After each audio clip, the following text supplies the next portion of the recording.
Hyvää itsenäisyyspäivää kaikille. Pärnun Suomen seura on perinteisesti järjestänyt täällä itsenäisyyspäivän, lipunnosto ja kaupunki on organiseerannut meille sitten mahdollisuuden tähän tuonut lipun järjestänyt paikan ja niin edelleen. Pärnun kaupungin puolesta Siim Suursild on kaupunginvaltuuston puheenjohtaja. Hän nostaa lipun ja sen jälkeen on laulu. Laulamme meillä on kuoro tässä paikalla ja toivotaan, että kaikki osallistuu lauluun ja Siim pitää puheen ja sitten mä lausun muutaman sanan seuran puolesta. Aloitetaan tilaisuus. Siim.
Hyvät Pärnu suomalaiset, lugupeetud pärnakad, mul on erinomaisesti hyvä mieliolu, et saan tervitada teid Soome itsenäisyyspäeva puhul Pärnun kaupungin valtuuston ja Pärnun kaupungin hallituksen puolesta.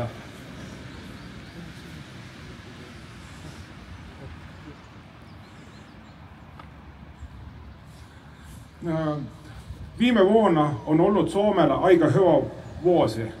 Suomesta on tullut myös meidän kanssa NATO-jäsen.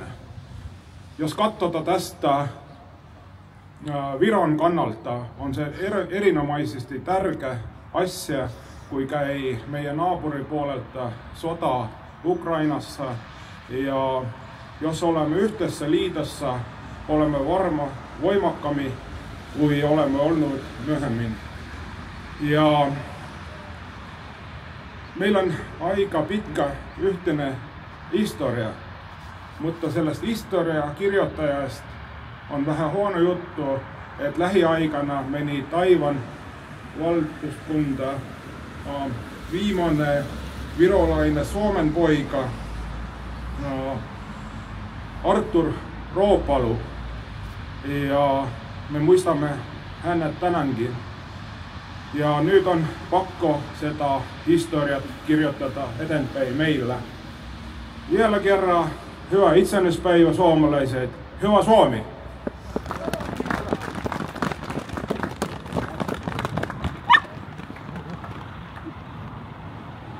Suuret kiitokset Pärnun kaupungille siitä, että huomioitte meitä suomalaisia täällä Pärnussa asuvia. Meitä on seurassa vajaa 500 jäsentä ja Pärnussa on tosi paljon suomalaisia. Niin kuin Siim sanoi, niin Suomella ja Pärnulla ja Virolla on paljon yhteistä historiaa. Me ollaan oltu saman voiman alla, Ruotsin vallan alla, keisarin Venäjän vallan alla. Ja nämä Suomen pojat, joista viimeinen nyt lähti, niin niistä parikymmentä on ollut pärnulaisiakin. Ja kyllä me suomalaiset vakuutetaan, että me ei unohdeta näitä Suomen poikia. Tämä paikka, jossa me ollaan, niin on nyt Vaasaparkki. Pärnulla ja Suomella on ollut kaupunkien tasoista yhteistyötä paljon. Vajaa 62 vuotta sitten niin Vaasa ja Pärnu, se on ystävyyskaupunkisuhteet, ja nyt Suomella ja Pärnulla on ystävyyskaupunkeja näiden kaupunkien liittymisten myötä niin lisää Etelä-Pohjanmaalta ja Varsinais-Suomesta ja näin. Ja tällainen samanlainen patsas kuin tuossa on, niin Vaasassa on Pärnuparkki ja meillä on sitten täällä Vaasaparkki. Tämä on meille suomalaisille ihan merkityksellinen paikka. Me jatketaan tätä itsenäisyyspäivän juhlintaa täällä Pärnussa silleen, että Pärnun Suomi-seuran jäsenille on sitten Aleksmajassa kello 19 itsenäisyyspäivän juhla ja Siim on lupautunut tulemaan siihen alkuun, vaikka on kiireinen, niin hän poikkeaa juhlistamassa meitä. Hän on muuten entinen Auntrun kaupunginjohtaja ja paljon näissä Euroopan liiton asioissa myös tällä hetkellä mukana sen lisäksi, että on Pärnun kaupunginvaltuuston puheenjohtaja. Annetaan aplodit vielä Suomen itsenäisyyspäivälle. Hyvää itsenäisyyspäivää kaikille ja tervetuloa sinne Pärnun Suomi-seuran itsenäisyyspäivän juhlaan.